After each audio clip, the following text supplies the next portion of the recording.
ओडिशार पूर्वतन मुख्यमंत्री दिवंगत जानकी वल्लभ पट्टनायक धर्मपत्नी स्वर्गता जयंती पट्टनायकर द्वितीय वार्षिक श्राद्ध उत्सव पालित हो जाइछि।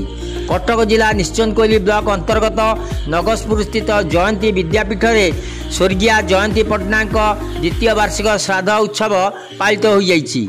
आयोजित यह समारोह रे मुख्य अतिथि भावे ओडिशार पूर्वतन मंत्री वरिष्ठ कांग्रेस नेता श्रीजुक्त निरंजन पट्टनायक जोग देथिया बेले सभारे अन्यतम अतिथि भावे पूर्वतन मंत्री वरिष्ठ कांग्रेस नेता पंचानन कानूनगो विद्यापीठर प्रतिष्ठाता साहित्यिक डॉक्टर गोविंद भूया पौरोहित अनुष्ठित यह श्रद्धांजलि सभारे प्रधान शिक्षक प्रशांत कुमार होता जोगदे प्रारंभिक और विद्यापीठर पुरातन छात्र आईनजीवी इंजीनियर आकाश भूया स्वागत भाषण एवं अतिथि परिचय प्रदान करथिले।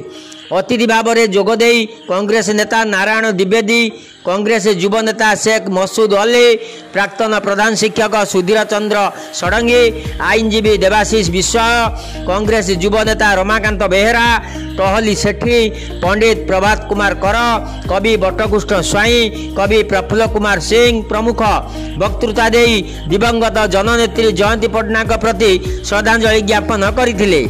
मध्य इंग्राजी विद्यापीठर प्रधान शिक्षक मीर अंसार अली धन्यवाद अर्पण करथिबा बेले अतिथि माने प्रारंभ में विद्यापीठ परिसर में अवस्थित स्वर्गता जयंती पट्टनायक प्रतिमूर्ति रे माल्यार्पण अर्पण करथिले।